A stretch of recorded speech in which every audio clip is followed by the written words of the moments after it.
Hey there, Claudia. It's Dawn, obviously, and this is your astrology reading, at least the first part of it, because I want to go over some things. This one isn't going to really focus on transits so much. It's really about some things I found in your natal chart, which I thought might be helpful and insightful for you. It's taken me a little while to get this together because of what I found. I'm not quite as experienced with it, but I have some great resources that have helped me kind of get up to speed and where to focus and where to look. And the picture really started coming in today after several sessions of sitting with it, looking, doing a little research, that sort of thing. So this is the chart. You know, if you've already watched the one where the prep video, or if you already know how to read a chart, you know that this is your birth chart and these are the relationships. So the biggest thing I noticed initially is, and typically for me, I don't look that much at the sort of basics that most people do. I look at outer planets. But in your case, the first thing I notice is that you have intercepted signs. So what does that mean, intercepted signs? Maybe you know, but I'm going to just review it anyway. You see this sign right here, which is Virgo, and then this one over here, which is Pisces. They are inside of an entire house. Okay, so you've got Pisces in the first house, but it doesn't have an out. See, it's totally contained within the house. And then you've got Virgo over here in the seventh. So they're like stuck inside there, like their energies don't come out easily. This is one of the ways that you have to, one of the challenges that you are working with in your life. Not everybody has these. And so whenever someone has an intercepted signs, they'll be opposite. They'll be the same on either side. And then you'll also have what are called, oh, I forget what they're called. Let me see, I have my notes here.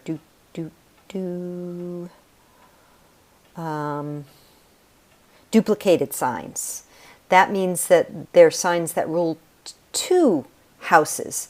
So you could see over here where you've got the actual house is inside the sign of Capricorn here, and this house, the fifth house, so the 11th and the 5th, is inside the sign of Cancer. So what that means is if you look here, the 11th house is ruled by Capricorn because it starts in Capricorn, but also the 12th house is ruled by Capricorn. Because it starts in Capricorn. So Capricorn and Cancer are going to be areas that will assist you in working out the places, here, where you might have a harder time having an outlet. So I just want to read this bit to you. This is from Bob Marks Astrology, or astrologer.com. Okay, so when we go, your early environment didn't give you support necessary to develop the abilities governed by those signs. So you've had to develop these, you've had more challenge in developing the abilities governed by Pisces and Virgo. So the way to, so let's look at what those are first. Let's go to that.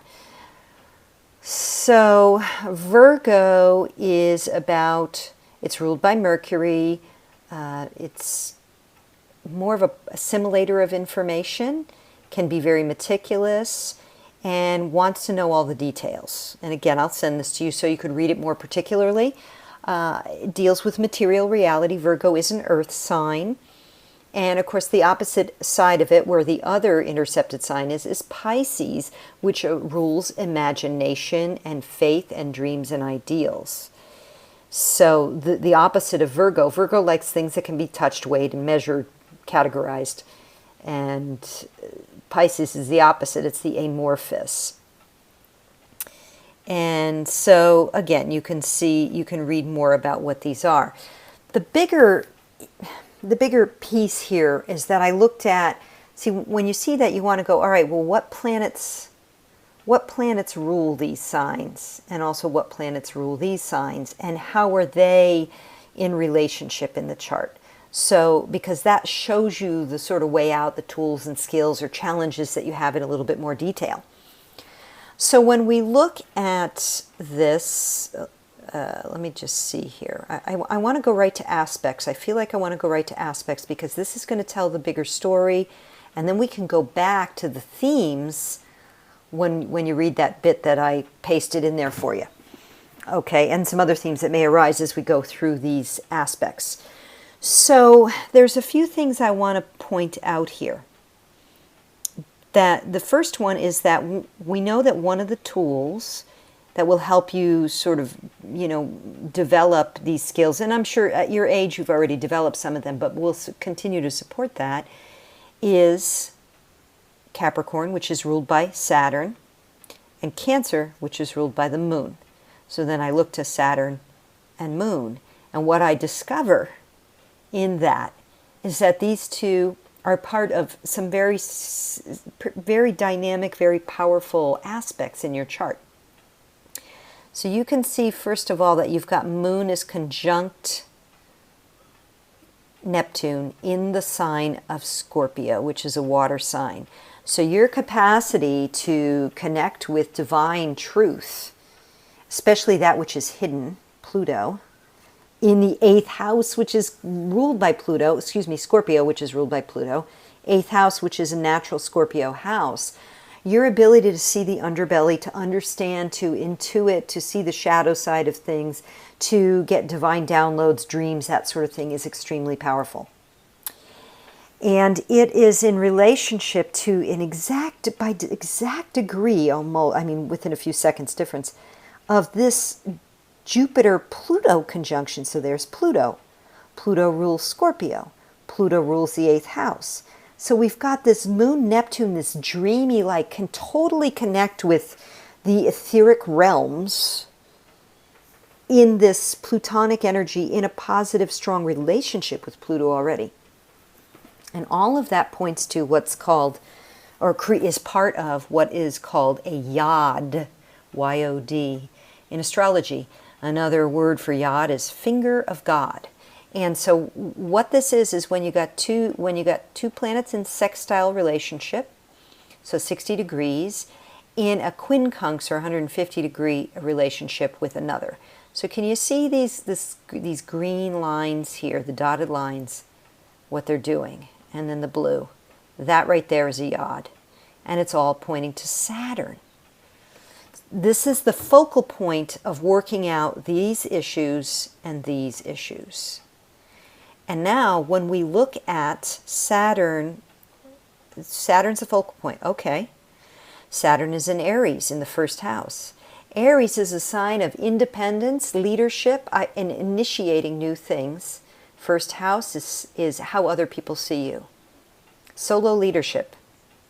And then when we see that Saturn is one of your power tools for solving any issues you have around the Pisces, Virgo themes.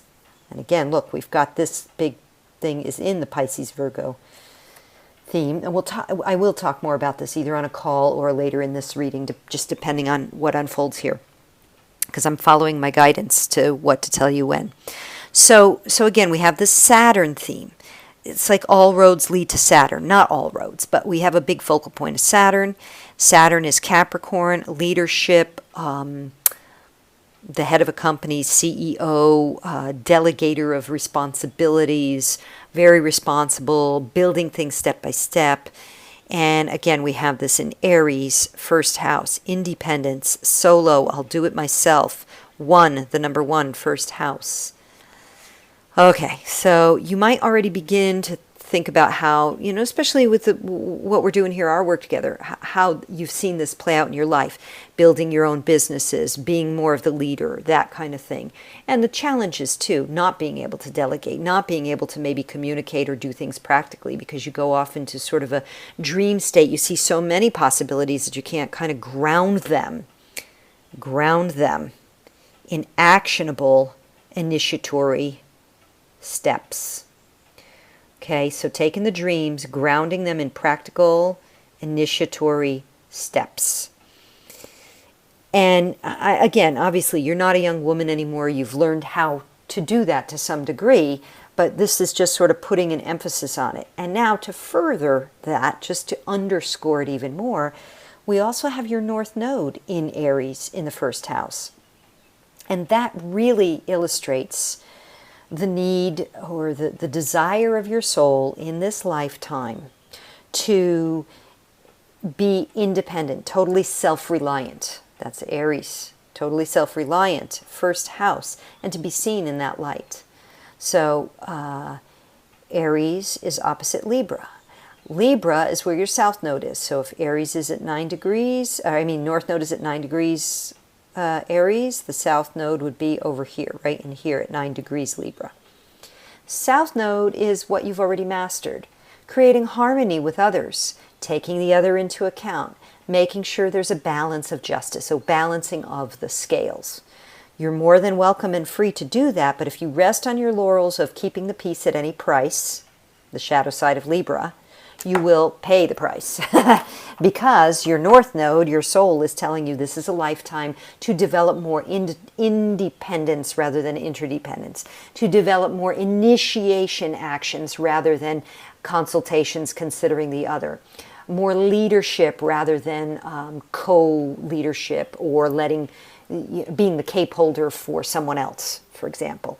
So that's really underscoring the need to again activate these Saturnian energies, the setting limits, the being a good, responsible, fiscally responsible CEO, making sure that you don't do the things that you're not supposed to do. In other words, the bottleneck, which we know right now the bottleneck is you, right?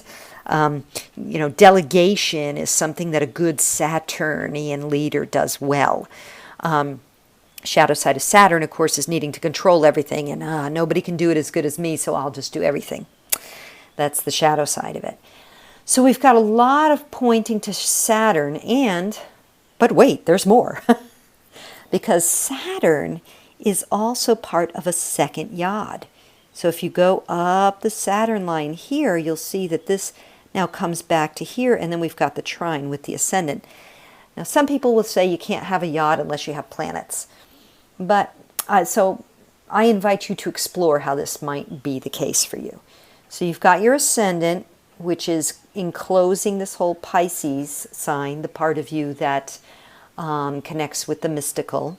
And then you've got the North Node saying, again, you've got to focus here on this energy of initiation. So you've got it pointing there, pointing here in the ascendant.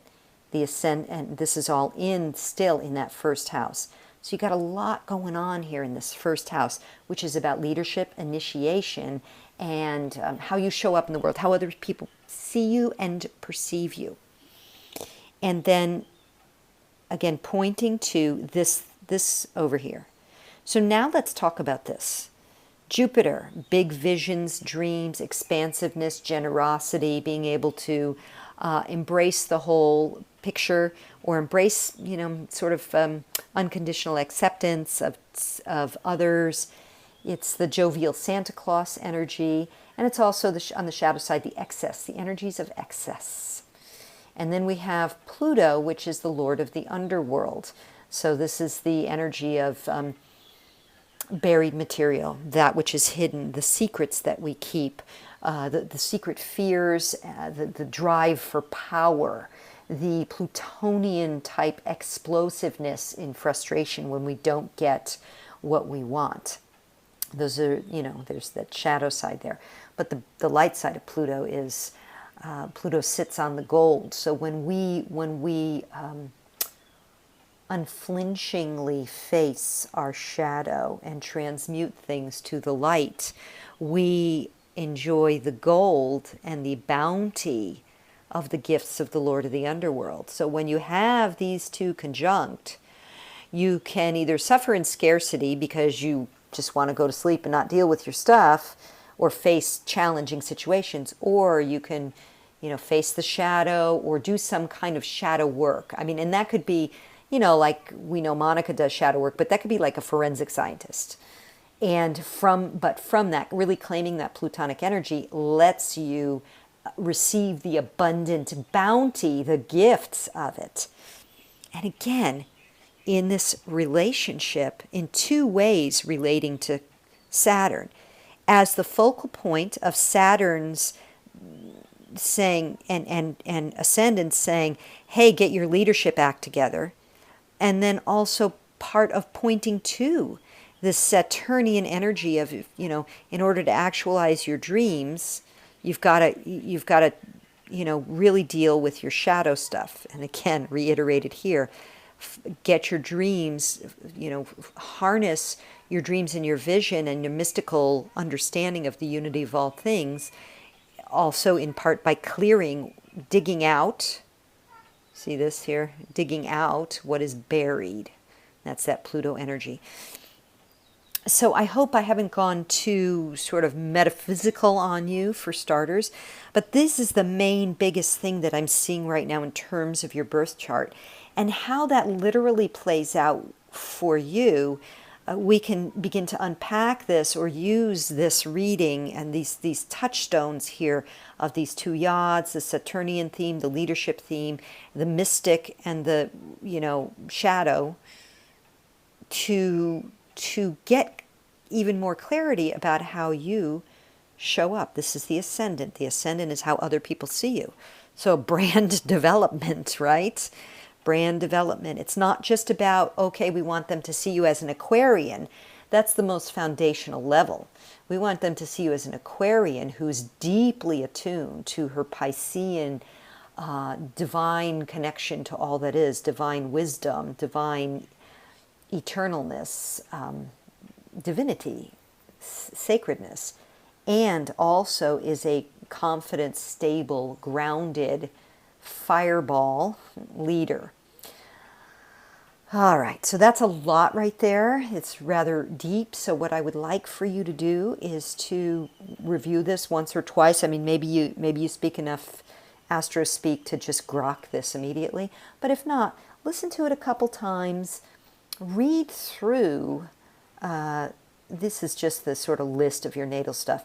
But this stuff down here, I will send this to you for you to read through.